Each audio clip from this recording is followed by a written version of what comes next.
So what I want to do here is make a video about Luke Cage. And what I'm hoping is that at the end of all this, you'll have a strong understanding of his character, as well as why he's being introduced into the Marvel Cinematic Universe, along with Jessica Jones. So Luke Cage first appeared in 1972 with Hero for Hire issue number 1 and was created by writer Archie Goodwin and artist John Romita Sr. Now the appearance of Luke Cage in comics is extremely important for one major reason. While he was preceded by heroes like Gabriel Jones as one of Nick Fury's Howling Commandos, Sam Wilson as Falcon and Black Panther, Luke Cage was the first black hero to receive his own solo series in Marvel Comics. The reason why is because he came in Marvel's attempt to capitalize on the concept of blaxploitation. In the early 1970s, following the conclusion of the civil rights movement in America, because African Americans had received equal rights, a kind of Hollywood renaissance took place and that the blaxploitation movement arose in an effort to create a singular African American film and media culture. While these were largely low budget due to the fact that the movies were usually written, directed, and cast by African Americans, films like Shaft, Blackula, Cleopatra Jones, and Superfly all went towards creating a niche for the African American community within the film industry. As such, Marvel was looking to reel in the African American community but keep existing fans satisfied by maintaining Sam Wilson's position alongside Captain America and creating a character who could reflect societal struggles of blacks in America, but also stand on his own 2 feet in terms of his own stories. So in his first appearance with Hero for Hire number 1, the beginning of the story serves to provide us with an understanding of the situation regarding life in prison and its various levels of corruption before transitioning to the origin story itself. Initially, Luke Cage is depicted as an inmate in Seagate prison off the coast of Georgia, but also has the respect of the other inmates. After having previously been sent to solitary confinement for fighting, when he's released by a guard named Quirt, the indication here is that the two share extreme animosity towards one another. While we're not told why this is, for the most part, we could probably go as far as to argue that it may be racially motivated. However, once he's released and travels out into the yards, he has a sit-down with a man named Shades. What we learn here is that the prison is expecting the arrival of a new warden, but because the existing leadership seems to let the prisoners take care of their own problems without intervening, Shades is under the belief that the warden will ruin this idea by restoring order and law to the prison. As a result, he intends to rally the other black prisoners together for the purpose of causing a riot on the warden's first day, thereby demonstrating his inability to control his own prison and attempt to get him fired. However, because Luke Cage commands so much respect from the other inmates, unless he agrees to rally them together, no one will make a move. Now when Luke Cage states that Shades seems to have taken it upon himself to speak for all the African Americans in the prison, one of his friends named Comanche insults Cage by accusing him of being an Uncle Tom, which is to say, acting subservient to the white leaders of the prison. Attempting to intimidate Cage by threatening him with bodily harm, Cage punches Comanche's teeth out, stating that he has no intention of being used by anyone. Now this is particularly important and something that I'd like you to remember because what we'll see as we go through the rest of this video is that while Cage will form alliances with other superheroes and even lead teams, in the end, Cage is very much okay with being completely alone. And so witnessing the events unfolding, Quirt makes the case that Captain Rackham, a racist prison guard serving as the interim head of the prison until the warden arrives, has a legitimate case to throw Cage back in the hole again. However, instead, Rackham has Cage brought to his office. Now the reason for this is shown to be due to the fact that after witnessing the conversation and subsequent scuffle between Luke Cage and Shades, Rackham has come to the belief that Shades is planning something, presenting Cage with a proposition that would have him acting as a snitch and that he wants Cage to inform on the actions of the African American members of the prison and provide Rackham with their goings-on and plans. Cage turns this offer down and even goes as far as to refuse to shake Rackham's hand. Now while this act doesn't seem big in and of itself, in truth, it's actually huge. The reason why is that among men, the refusal to shake another man's hand is both a sign of disrespect, but also an indication that you have the position that you're better than them. While this may be the same case for women, although I'm unsure, the gesture does not go unnoticed by Rackham, who has Luke Cage sent back to solitary confinement. However, rather than being sent there for a period of time, Rackham gives Quirt the authority to physically assault Cage. Now the fight between the two is of stupendous importance here because this will go towards shaping the perspective of Cage in future stories. Because Quirt is a prison guard, Cage refuses to assault him back and instead deals with the brutalizing situation. The reason why is that for Cage, the best insult he can give to Quirt isn't through speech or physically fighting back, but by constantly taunting Quirt.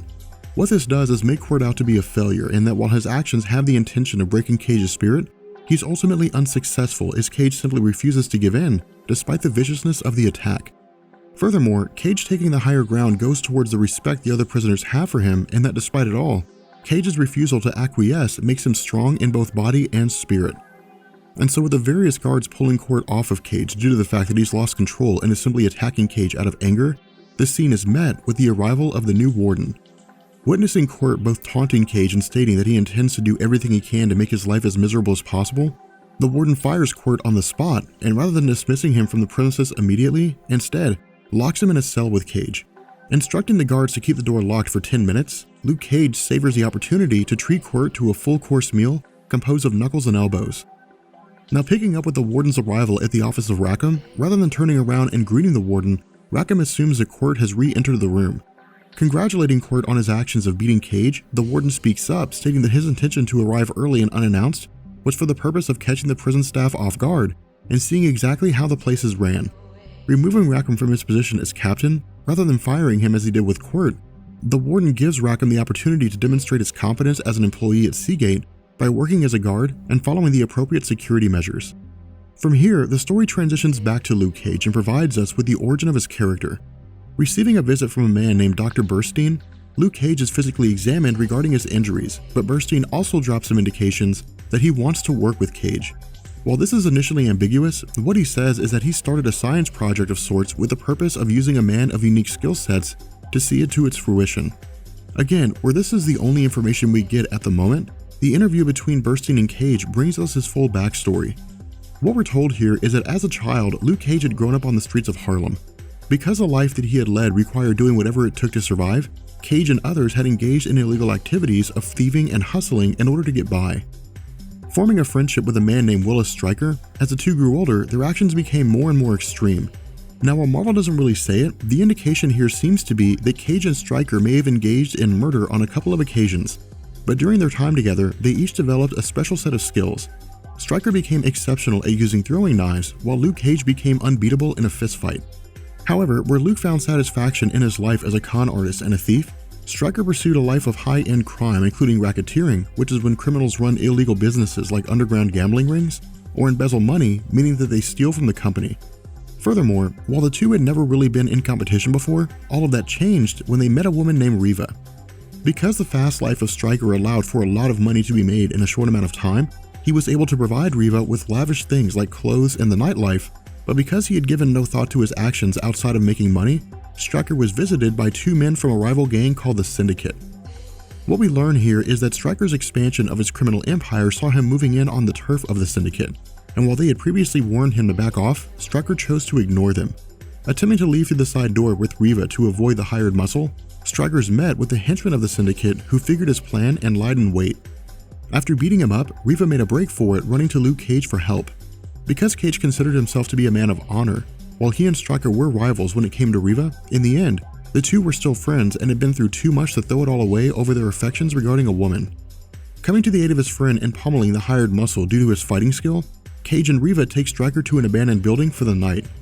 At the same time, Reva expresses her concern over being put in danger and the fact that she could have lost her life or worse during Stryker's altercation with the men. Now, the problem came into play when Stryker had recovered from his injuries, at which point Reva had stated that the fast life he was leading would only lead to ruin. As a result, Stryker blamed Luke Cage, claiming that he had put the moves on his girlfriend and turned her against him. And so the friendship between the two had ended, sending them down their own separate ways, and Stryker went about his life in crime, while Luke Cage and Reva formed a relationship, leading to the possibility of marriage between the two. However, at some point, Stryker had used his influence to plant drugs in the home of Luke Cage, and then inform the police, leading to Cage's arrest. And so as a result, Cage was thrown in prison, and Stryker went back to seeing Reva. Now following this, because Stryker was still involved in his life of crime, all of it came to a head when the Syndicate grew tired of Stryker moving in on their turf in order to hit. Attacking Stryker and leading to a highway chase, during the conflict, the Syndicate fire on his car, setting it off a cliff, resulting in the death of Reva from being shot, with Stryker surviving the crash. And so after bringing this story to a close, Cage reveals that the reason why he's able to keep his sanity despite constantly being tortured by the guards is that his sole motivation is to prove his innocence and escape the prison in order to get his revenge on Stryker. Now, after hearing all of this, the situation of Luke Cage here is actually not unlike Captain America. What I mean here is that the drive of Steve Rogers was to prove himself worthy of being a soldier to fight on the front lines of World War II against the oppression of the Germans. While this situation of Luke Cage is devoid of a wartime situation in and of itself, the fact remains that on its face, His drive to defeat Stryker may be about revenge, but I would go as far as to argue that it's more about self-vindication. But regardless of his motives, due to his personal drive, his skills in combat, and self-reliance, Dr. Burstein comes to the conclusion that Luke Cage is the best candidate for the experimental program. However, for Luke Cage, aside from Reva, all he's known is cruelty at the hands of humanity. And so as a result, his idea is to simply blow off Burstein in favor of finding his own path to freedom, rather than subjecting himself to an experimental procedure in the hopes that the parole board may look highly upon it. In the end though, for Cage, the possibility of being granted parole and getting his revenge on Stryker is too good of an opportunity to pass up, especially considering the fact that his previous fights in the prison combined with the testimony of the corrupt guards would make his attempt to gaining freedom virtually impossible. And so seeing no other choice, the following day, he meets with Dr. Burstein. As we're told, the equipment being used in the experiment was purchased using a research grant from Stark Industries, and the purpose of Burstein's research is to test whether or not a bath in the unidentified chemicals will aid in eliminating disease from an infected person, in addition to granting eternal youth. However, because Luke Cage has no illnesses, Burstein states that his intention is to infect Cage with an unidentified disease. Now, the situation that Cage faces here is that the disease is lethal, as it's the only way to verify that the cure works, meaning that if it doesn't, Cage faces the prospect of losing his life. On the other hand, willingly subjecting himself to an experiment that may kill him but is designed for the benefit of humanity would ultimately make him a hero in the eyes of the parole board, which would increase his chances of freedom. And so after taking the injection and entering the liquid, the scene is met with the arrival of Rackham, who had relieved the guard outside of the lab since the doctor had left. Taking his revenge on Cage by fiddling with the chemical mixture in the hopes that it would kill him, once the doctor returns, the situation devolves into complete chaos. With the chemical mixture swirling around Cage while the doctor tries to subdue Rackham and bring the experiment to an end, Luke Cage is able to break free of his confines. Because Rackham panics due to his failed attempt to kill Cage and knowing that he would most likely be killed in turn, where his initial reaction is to shoot him, Cage reacts by literally backhanding Rackham to death. Faced with the prospect of having possibly killed a prison guard which would destroy his chances of being granted parole, Luke Cage lashes out and in the process, smashes a hole in the prison wall. Realizing that he has super strength and knowing that if Rackham is dead that he would be given the death sentence for a capital crime, Cage smashes his way through a wall and escapes the prison. However, because the prison is on an island, there really isn't anywhere for Cage to go, and so rather than being given the death sentence for his presumed murder of Rackham, he picks up a rock with the intention of fighting the guards. Because of this, one of the guards mistakes the rock for a gun and in the process, unloads a hail of bullets with the others joining in believing that there's reason to shoot. And so falling into the water below, Cage comes to the realization that in addition to super strength, his skin is as hard as steel, making it impenetrable to bullets. In addition to this, because the guards discovered his clothes riddled with bullet holes, the assumption is that Cage has been shot to death and simply fell into the water below. As a result, he was simply presumed dead, with his case file being closed out. And so as the origin comes to a close, Cage travels back to Harlem with the intention of using his newfound abilities to track down Stryker and take his revenge. So following this origin story, Heroes for Hire was released as a bi-monthly series with Archie Goodwin staying on board for the first 4 issues. Depicting Luke Cage as quite literally a hero for hire so long as those who contracted him could afford his price, the main focus of the story removed Luke Cage from the larger-than-life conflicts of the Avengers and the Fantastic Four, and instead kept him on the street level. Within the first 4 issues, Archie Goodwin had Cage set up the Heroes for Hire business in an office above Gem Theater, which served as a Marvel Comics stand-in for the Apollo Theater in Times Square, but also took the character of Stryker and transformed him into Cage's arch-nemesis of Diamondback. Because the series saw relative success with its initial launch, efforts were made to raise the profile of Luke Cage by crossing him over with more popular characters from Marvel, but also establish his own rogues gallery who he could face off against within his own series. To this end, issues 3, 4, and 5 under Archie Goodwin saw the introduction of small-time villains Gideon Mace, Phantom of the 45th Street, and Black Mariah, none of whom were considered to be powerful villains, but all of whom would face off against Cage using their own respective skill set. Now with issue number 5, Goodwin left the comic to help Marvel launch the Tomb of Dracula series as well as create Jessica Drew, the Spider-Woman, and so as a result, he was replaced by Steve Englehart.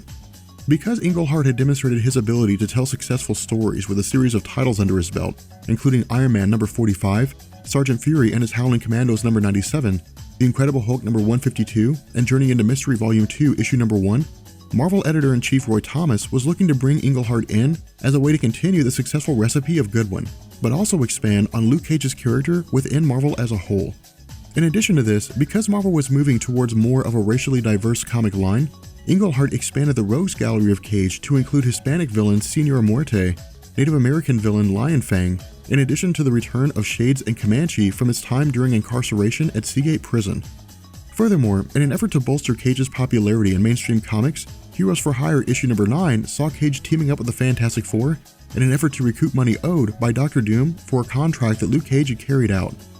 While many of these stories found themselves to be wildly popular among African American fans in the inner city due to the fact that Luke Cage's battles could have taken place right outside their doors, as the blaxploitation era began to wane, so too did Cage's popularity.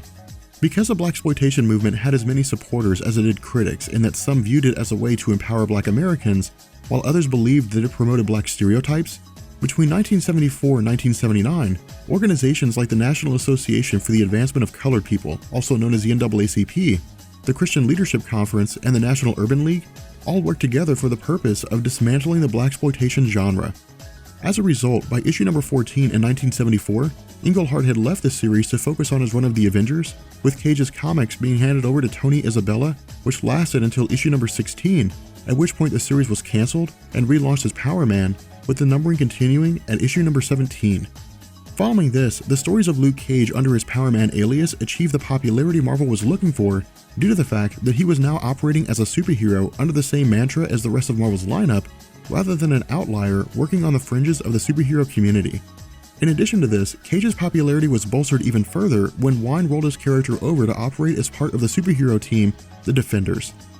Created by writer Roy Thomas and originally appearing in Marvel Feature number 1 in December of 1971 following a 3-part crossover in Doctor Strange number 183, Namor the Submariner number 22, and The Incredible Hulk number 170, unlike the Avengers who fought threats to the planet Earth, the Defenders were street level and commonly dealt with villains who were too weak for the Avengers to worry about, but too strong for any one Defenders member to beat on their own.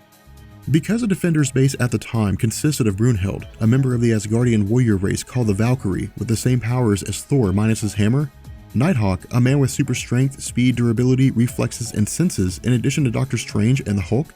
Cage found another boost in popularity as fans of the series who either had no knowledge of him or no interest in him found him thrown onto the team. As a result, with the Defenders being so popular, Marvel brought Cage into another team-up with Marvel 2-in-1 number 13 by Robert Slifer, which saw Ben Grimm and Luke Cage coming together against a genetic experiment called Brigadoon. Now, at the same time that this was happening, Marvel was coping with another character who was struggling with poor sales. Danny Rand the Iron Fist was part of Marvel's efforts to capitalize on the rising popularity of kung fu movies and Eastern culture in the mid-1970s. However, because Iron Fist stories were as much about mysticism as they were about martial arts, his first solo series only lasted about 15 issues, with Len Wein, Doug Mink, Tony Isabella, and Chris Claremont all writing for the series.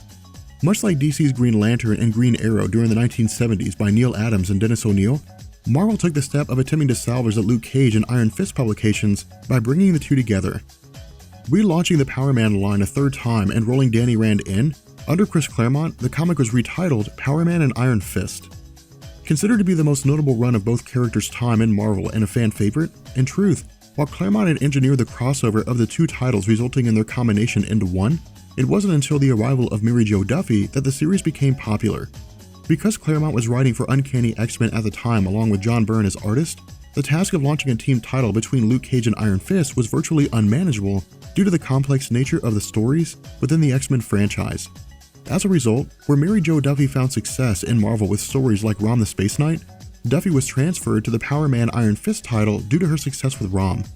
While many of the Marvel stories at the time saw a darker shift in storytelling following the death of Gwen Stacy in 1971,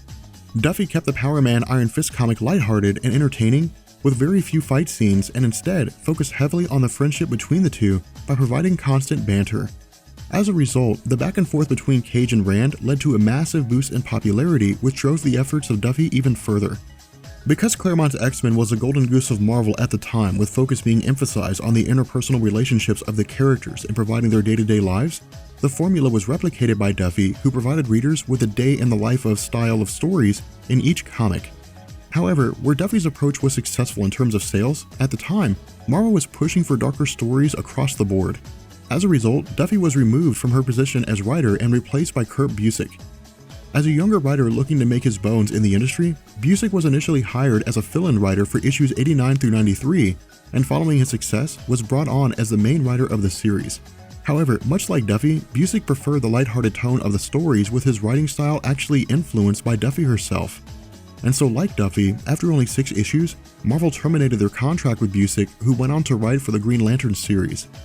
Following this, the Power Man Iron Fist title fell into disarray for the next 10 issues or so, as Marvel brought in a series of interim writers to continue the stories, including Steve Grant, Richard Howell, and Archie Goodwin, leading up to Jim Owsley taking over with issue number 111, leading to the death of Iron Fist storyline and the cancellation of the Power Man Iron Fist Heroes for Hire series. Now in 1992, following the removal of Jim Shooter as editor-in-chief with Tom DeFalco taking over, because the early 90s saw a rise in the popularity of fast-paced, high-octane comics, Luke Cage was returned to his own solo series simply titled Cage. Picking up after the events of Power Man Iron Fist, under Mark McLaurin, the story focused on Cage's transition to Chicago. In the end though, the series only lasted for about 20 issues. The reason why is because the element of Luke Cage that made him relevant had long since been gone. What I mean here is that society and comic book fans had moved away from the mindset of paying special attention to the rarity of a black hero with their own title. This was especially compounded on by the fact that the X-Men, the Avengers, and other groups, both major and minor, had their own multicultural lineups. As a result, Luke Cage standing as a street-level criminal required that he go toe-to-toe with anti-heroes like the Punisher, who had been gaining popularity due to his no-holds-barred do-whatever-it-takes-to-kill-all-criminals attitude. And so while writer Mark McLaurin did what he could to revitalize interest in the series by resurrecting Danny Rand, by revealing that the previous version killed was a doppelganger, as well as reinstating Heroes for Hire, the comic fell to the wayside in the face of irrelevance. After this, in 1997, under John Ostrander, who was known for his 1987 reboot and successful runs of the Suicide Squad in DC Comics, Marvel tried their hand at bringing Luke Cage and Iron Fist back together with Heroes for Hire Volume 2.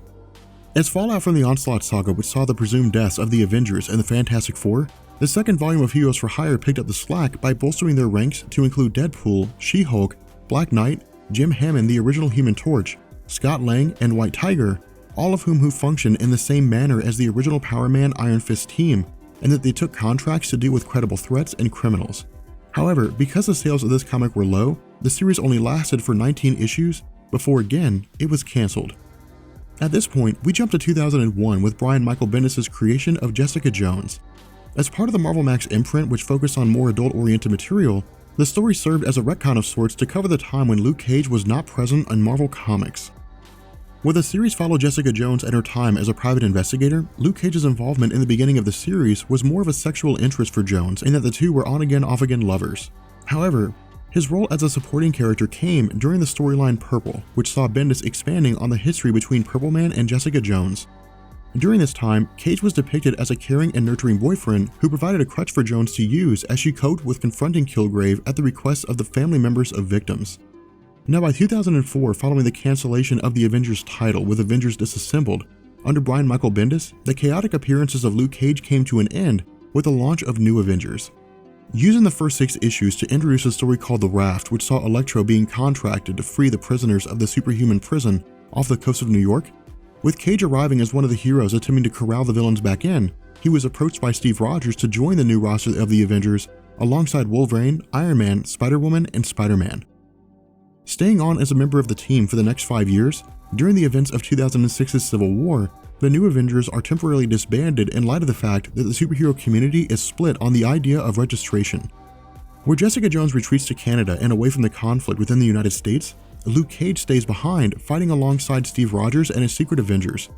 Furthermore, following Civil War, the assassination of Steve Rogers, and for the duration of the New Avengers title leading up to 2010, Cage had reformed the team alongside Spider-Man, Spider-Woman, Iron Fist, and Wolverine, with the group largely operating underground, avoiding the attempts of S.H.I.E.L.D. to capture them, and attempting to subvert the efforts of S.H.I.E.L.D. and the registration movement.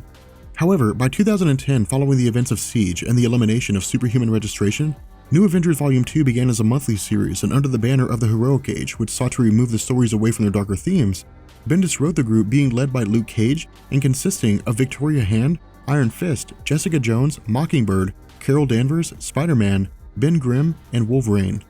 Because the main Avengers had reformed during this time, the New Avengers were the other half of the coin, in the sense that the Avengers operated out of Stark Tower, while the New Avengers operated out of the rebuilt Avengers Mansion. With both groups operating to protect the world, Luke Cage remained the leader of the team until issue number 34, which saw Jessica Jones leaving in order to raise their child away from their constant battles with criminals and villains, prompting Luke Cage to travel with her, disbanding the new Avengers. And so with the events leading up to Secret Wars and all new, all different Marvel, Luke Cage had returned to his life as a superhero by forming a branch-off group of the Avengers called the Mighty Avengers. Originally created by Carol Danvers during the time between Civil War and the elimination of superhero registration during Siege, Mighty Avengers Volume 2 under Luke Cage was composed of Blue Marvel, Adam Brashear, Spectrum, Ronin, White Tiger, Falcon, She-Hulk, and the new Power Man Victor Alvarez, with the group functioning as pro bono heroes, working for charity. With that being said, we're going to bring this video to an end, and hopefully you have a pretty good understanding about Luke Cage now. And with that being said, I will catch you guys later. Peace.